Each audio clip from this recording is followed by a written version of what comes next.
This video will cover completing the square from section 1.4.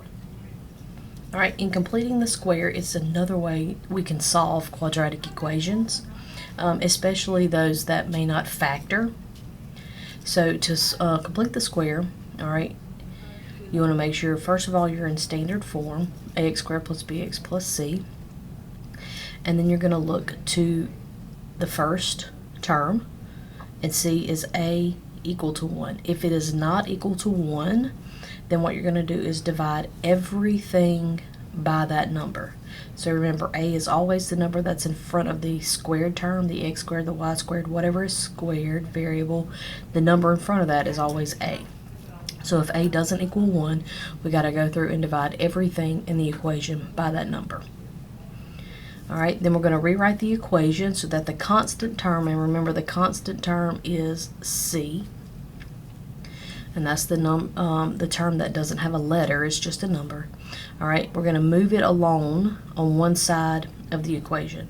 So we're going to move it over to where it's all by itself. Alright, then we're going to take half of the coefficient of x, so that's b. b is always the number in front of x. We're going to take half of it, and then we're going to square it. And so you can either take half by dividing by 2 or multiplying by half. And when we get that value, then we square it. And then we take that value and we add it to both sides of the equation. Alright, on one side it will result in a perfect square trinomial, which we can then factor. And then on the other side we just combine the like terms. And then we can use the square root property to finish solving for x. Alright, so I'm going to go through and show you two examples of completing the square. One where a equals 1 and one where a does not. Alright, the first example is x squared plus 10x minus 20 equals 0. And I want to solve it by completing the square. Alright, so if I look to a, that's the number in front of x squared. Alright, you don't see anything there, but we understand it to be a 1. So in that case, I don't have to worry about doing step 1. Because a does equal 1. So I don't have to do anything with step 1. I'm going to move to step 2, rewrite the equation so that the constant is alone. So the constant is negative 20. What I'm going to do is I'm going to move it over here on the right side. So that now my new equation is x squared plus 10x. And I'm going to leave a little space here for when I do step number 3. Alright, so I've taken negative 20 and I moved it over here on the right side by itself. Then step 3 says I want to square half the coefficient of x. So I look to x, its coefficient is 10, so b is 10. And I can either at this point divide by 2 or multiply by 1/2, either way. Alright, and that's 5. And I'm going to come down here and take 5 and square it. Alright, and 5 squared is 25. Okay, and then I'm going to add that to both sides. So then I come back over here and I say plus 25 plus 25. Okay, now this right here, x squared plus 10x plus 25, is a perfect square trinomial, and every time it should be, and you want to factor it. The easiest way to factor it is put your x, and then whatever sign is here, bring it down, that'd be plus, and then the number you put here is the number you got when you took half of b, in this case 5. So the number that I put here is what I got when I took half of b, and you can do that every time, and then squared. And if you were to multiply x plus 5 times x plus 5, you would end up with this perfect square trinomial. Then 20 plus 25 is 45. Alright, now what I'm going to do is I'm on step number 5. Now I'm going to use the square root property, and I'm going to take the square root of both sides. Remember, when I take the square root of the number, I put plus or minus. Alright, so then that results in x plus 5 equals plus or minus, and then the square root of 45, I can simplify that. Square root of 45 is the same thing as the square root of 9 times 5. And the square root of 9 is 3. And then I'll leave 5 under the square root sign. So that'll be 3 square roots of 5. Alright, now I want to solve for x. So I'm going to subtract 5 from both sides. And that'll give me x equals plus or minus 3 square roots of 5 minus 5.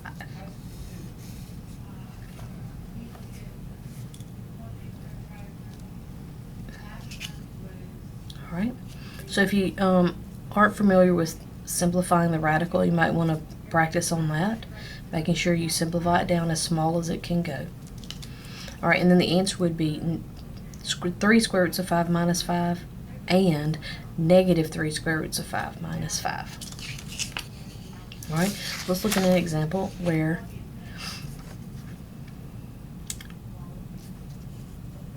okay, well, I'm going to change it up here. We're not going to worry about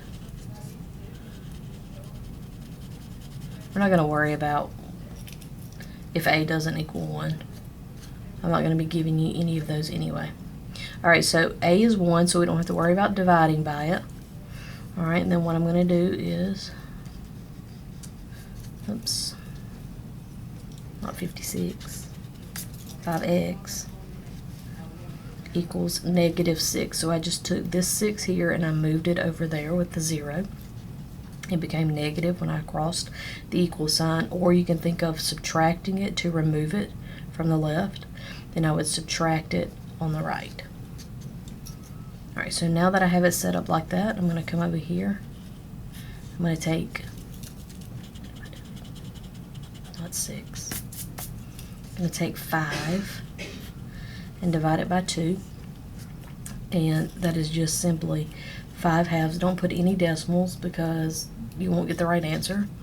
Alright, so just keep them as simplified fractions. Alright, then I'm going to come down here. I'm going to square it. And so that'll give me 25 over 4. And then I'm going to come and add 25 over 4 to both sides. Then I'm going to factor, remembering that I put an x, whatever sign is here, goes here, and then whatever I got when I took half goes here. Alright, then I'm going to add negative 6 plus 25 fourths.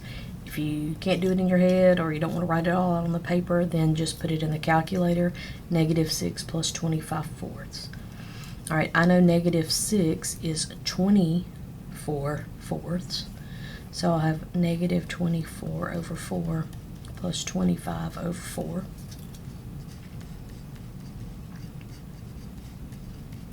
And that'll give me 1 over 4. Alright, then what I'm going to do is take the square root of both sides.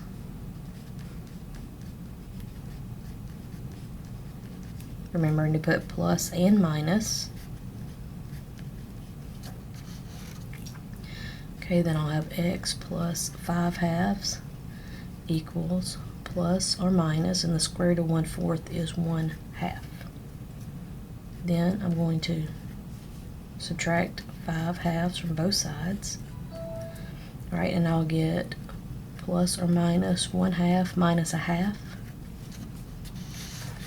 Alright, and then if I work those out,